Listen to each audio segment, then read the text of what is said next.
Bir gün yoldaşım mənə ilin ortasında dedi ki, istəyirəm Azərbaycana köçək, Bakıya qayıdaq.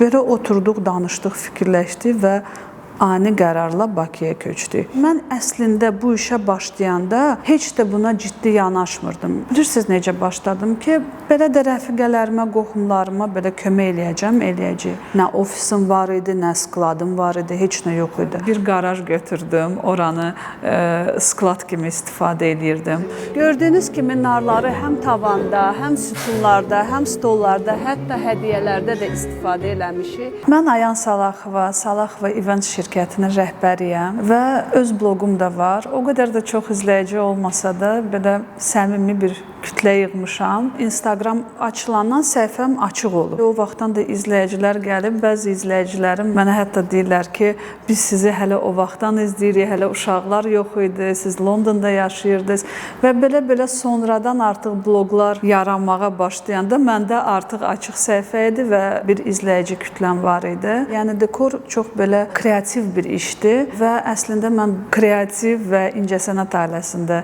doğulmuşam. Həmişə familiyama görə soruşurlar ki, siz Tahir Salaxovun nəvəsisiniz. Xeyr, mən nəvəsi deyiləm. Mən bacısının nəvəsiyəm. Bacısı Zərifə Salaxovanın nəvəsiyəm. Zərifə Salaxova da kifayət qədər tanınmış bir mədəniyyət xadimidir, Şöhrət ordeni, yəni Miniatür Kitablar Muzeyinin rəhbəridir. Göz önündə olan bir ailədə doğulmuşam. Həm Tahir müəllimə görə, həm nənəmə görə, həm biblərimə görə və hərdən fikirləşirlər ki, siz artıq avantajla doğulmusunuz. Hər cür şərait var idi.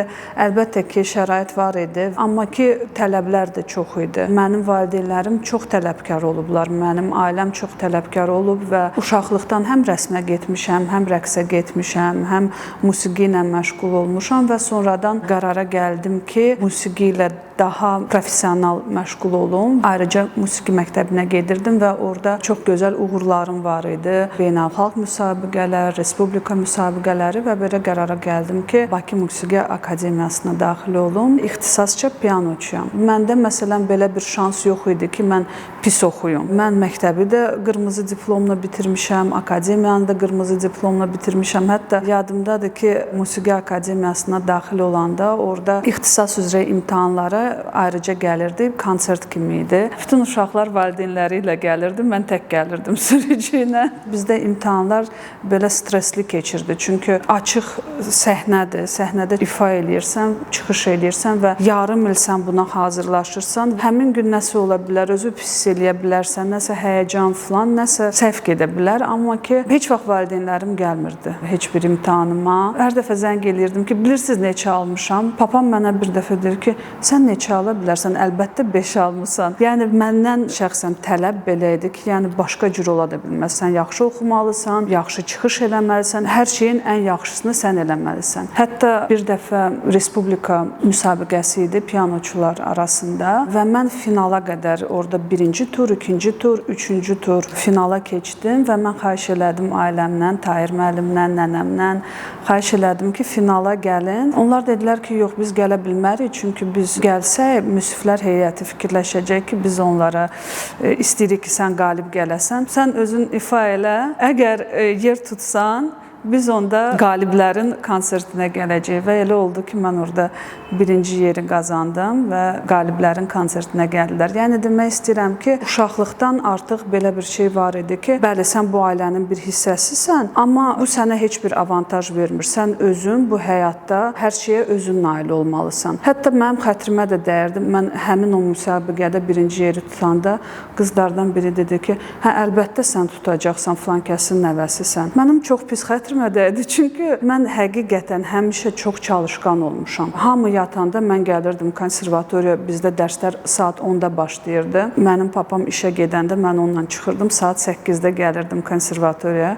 2 saat məşğul olurdum, bilirdim ki, dərslər başlayanda hamı təzə gəlir, mən artıq 2 saat məşğul olmuşam. Və əslində mən onu pis mənada demirəm, mən fikirləşirəm ki, bu mənim bir insan kimi formalaşmağımda çox böyük bir rol oynadı. Çünki mən indi musiqi ilə məşğul olmasam belə, o disiplin, o zəhmətkeşlik, hamısı valideynlərim tərəfindən mənə verilən bir xüsusiyyətlərdir və bu mənə hal-hazırda çox köməklik göstərir. Konservatoriyanı mən bitirəndən sonra elə oldu ki, həyat yoldaşımla tanış olduq. Elə alındı ki, həyat yoldaşım Londonda yaşayırdı, orada işləyirdi. Ona görə də mən Londona köçməli oldum. Amma evdəkilər dedilər ki, aspiranturanı mütləq eləməlisən və mən ora apply elədim. Əslində ora çox çətin idi və mən heç inanmırdım ki, mən ora nə vaxtsa qəbul oluna bilərəm. Yəni dünyada musiqi üzrə deyərdim ki, top 5 məktəblərdən biridir. Amma bilmirəm necə salındı ki,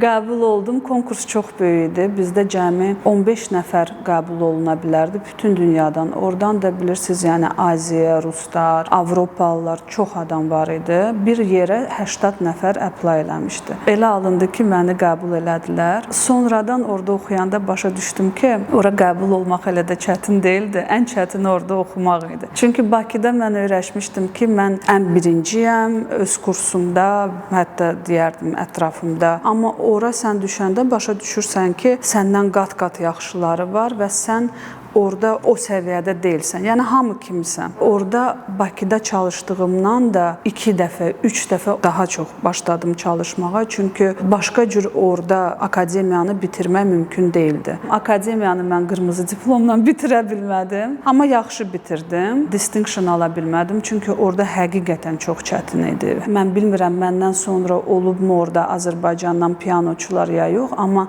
akademiyanı daxil olan və bitirən o zaman Azərbaycandan ilk pianoçu mən olmuşam. Çox çətin dönəm idi əslində və çox stresli idi. London biraz belə günəşli şəhər deyildi, belə deyəm. Mən hansısa bir momentdə başa düşdüm ki, mən artıq bir aya yaxındır gün görməmişəm. Çünki akademiyaya gəlirsən qaranlıqdır. Saat 5-də, 6-da elə olurdu ki, 6-da oradan çıxırdım, yenə qaranlıqdır. Çox stres yaşadım mən orada. Mən orada da yəni konsertlərdə çıxış eləyirdim, Azərbaycanı təmsil eləyirdim. Biz Amerikada konsertlər vermişəm, Yaponiyada konsertlər vermişəm, London heç, yəni Budapeşt, çox yerdə konsertlərim olub. Məndə ilk uşaqlar əkizlərdir, oğlan və qız. Əslində uşaqlar doğulandan sonra mən başa düşdüm ki, mən artıq bu stresi yaşamaq istəmirəm həyatımda. Çünki mən nə isə edirəmsə, onun ən yaxşısı olmalıyam. Ya mən nömrə 1 olmalıyam, ya mən bu işlə məşğul olmuram. Bakıda nömrə 1 idim. Ora getdim, gördüm ki, xeyr, mən nömrə 1 deyiləm. Ola da bilmərəm, çünki bəlkə də bu səhv fikirdir. Amma mən fikirləşirəm ki, incəsənətdə sənin çox böyük bir talantın olmalıdır ki, sən hamıdan fərqlənəsən. Bizdə məsələn var Fərhad Bələlbelli, Murad Gözəlzadə, Murad Hüseynov və s. Onlar çox talantlıdırlar. Onların səviyyəsinə çatmaq üçün hansısa, məsələn, onun talantı 100-dürsə, mənim talantım 50-dirsə, əlbəttə ki, mən məşğul olub, çox məşğul olub 70-ə qədər çata bilərəm. Olsun 80-ə, amma mən bura çata bilmərəm. Və mən bura çata bilmirəmsə və mən burada ola bilmirəmsə, mən fikirləşdim ki, mən bundan artıq məşğul olmaq istəmirəm. Çünki mən akademiyanı bitirəndən sonra mən orada piano üzrə dərs də dedim. Bəli, bəzi konsertlər var idi, amma mənim istədiyim səviyyə deyildi o. Yəni bu Carnegie Hall səviyyəsi deyildi. Orta səviyyə idi. Ortadan yuxarı səviyyə deyərdim. Və belə qərara gəldim ki, belə eləməkdənsə eləməsəm daha yaxşı olar. Mən talantlı olmuşam. Zaten talant olmasaydı ora daxil ola bilməzdim. Amma mən istədiyim kimi deyilsə, çalışmağa da çox çalışmalısan. Çünki mən gündə 7 saat, 8 saat, bütün uşaqlığım, bütün həyatım instrument arxasında. Bizim bağ Çuxuryurdda idi, Şamaxıda və mənim orada pianinam yox idi. Mənim valideynlərim orada musiqi müəllimi tapmışdılar, hansının evindəki pianino var idi və mənim yadımdadır ki, səhər nənəm hər gün biz 40 dəqiqə piyada gedirdi ora.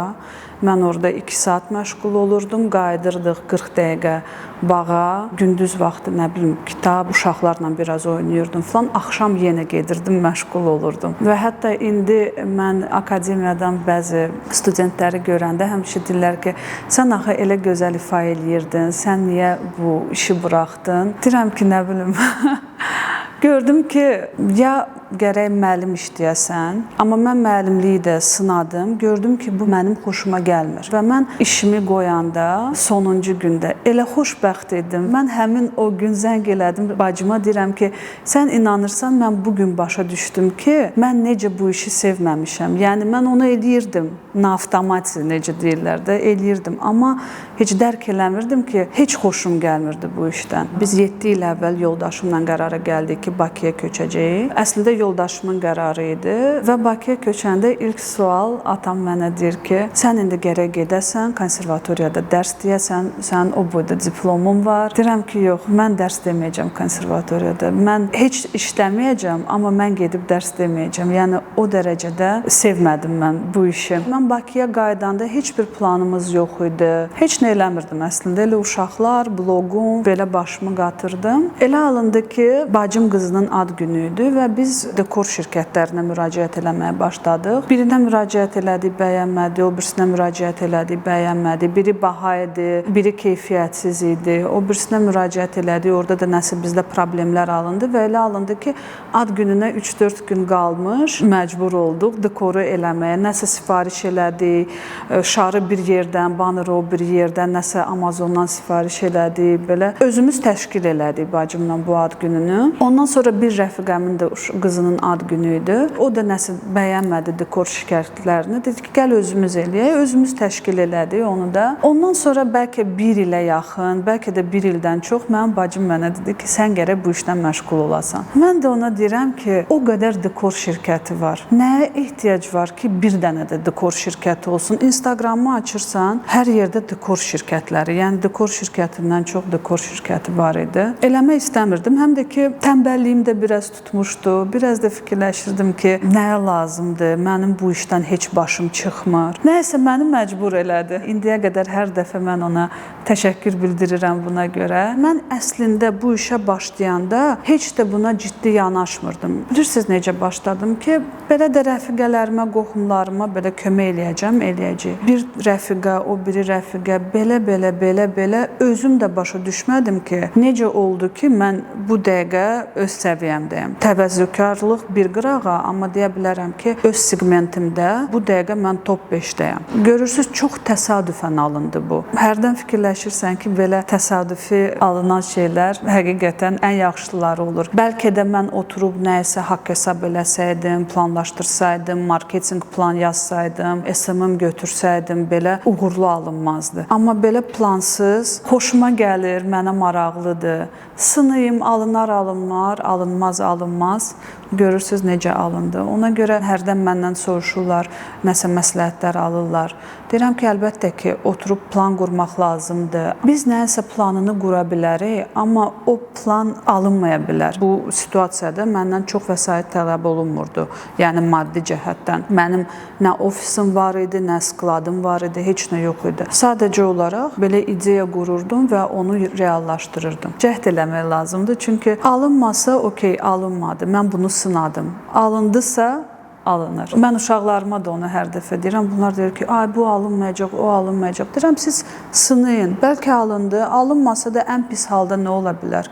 Alınmayacaq. Fikirləşirdim ki, baxaq görək bu mənə hara gətirib çıxardacaq. Elə alındı ki, yəni hal-hazırda mən müştəri seçirəm. Məsələn, görürəm ki, biraz insanın energetikası xoşuma gəlmir. Nəsə fikirləşirəm, deyirəm ki, ay bizim bu filan tariximizdə doludur. Həqiqətən də elə günlər olur ki, bizdə günə 3 dənə dekor olur, 4 dənə dekor olur. Komanda böyüdür deyə biz çatdırırıq, amma elə dekorlar olur ki, elə tədbirlər olur ki, çatdırmırıq və götürə bilmirəm. Dekorla başladığım iş elə alındı ki, sonra təşkilatçılığı da ora qatdım. Çünki məsələn, mən ad günü təşkil eləmək istəyirəm uşağıma. Mən ayrıca animatora yazıram, ayrıca zəng eləyirəm, restoranla danışıram, gedirəm, menyu danışıram, ayrıca dekor çağırıram, ayrı fotoqraf, videoqraf və tort başqa bir yerdən sifariş eləyirəm. Bizdə necədir? Məsələn, müştəri mənlə danışır, mənlə ya köməkçimlə danışır, restoranından tutmuş tortuna qədər hər şeyi biz təşkil edirik. Əvvəllər məsələn məsələn ancaq toylara bu aid idi də, toy təşkilatçıları var idi. Mən bu işə başlayanda fikirləşdim ki, niyə yoxdur belə bir servis? Məsələn, mənim vaxtım yoxdur, gedim restoran danışım, menü danışım, animatorla danış. Belə rəfiqələrimə əvvəl başladım eləməyə, sonra isə müştərilərə başladıq təklif eləməyə və indi daha çox belə şirkətlər yaranıb ki, artıq tam təşkilatçılıq edirlər, amma ilklərdən, yəni mən bildiyim qədər ilklərdən mən başladım bunu eləməyə və bu müştərilərin işini çox rahatlaşdırdı. Çünki sən bir dəfə görüşürsən insanla 1 saat, 2 saat mən otururam, danışıram, baxıram ki, müştərinin istəyi nədir və ondan sonra bəli, telefonla, WhatsApp-la artıq menyuları göndəririk. Məsələn, zal müştəri axtarır, bir zalları göndəririk ki, belə bir zal var, menyu belədir orada, belə bir zal var, sizin mövzuya uyğun, tematikaya uyğun bunları təklif eləyə bilərik. Biz heç bir restorandan, heç bir animatordan faiz götürülmür. Bu təşkilatçılıq ayrıca bir məbləğə deyirik ki, yəni tədbirin çətinliyindən asılı olaraq. Çünki bu da vaxtı, bu mənim və mənim komandamın vaxtıdır, əməyidir. Müştərilər istəyəndə biz belə tam təşkilatçılığı öz üzərimizə götürürük. Elə müştərilər var ki, ancaq dekor istəyirlər, o da okeydir. Elələri var ki, öyrəşiblər ki, təşkilatçılıq bizdən olur. Deyirlər ki, ayda biz elə rahatlıq bilirik ki, siz eləyəcəksiniz. Nə menyu danışırıq, nə tort sifariş edirik. Çox rahat olur. Deyirlər ki, amma biz bu dekor eləmək istəmirik, belə çox balaca bir ad günü, ancaq biraz təşkil eləyərdiniz. Deyirik ki, problem yoxdur. Yəni müştəri nə istəyirsə, onun büdcəsinə, onun istəyinə uyğun hər şeyi təşkil eləyə bilərik.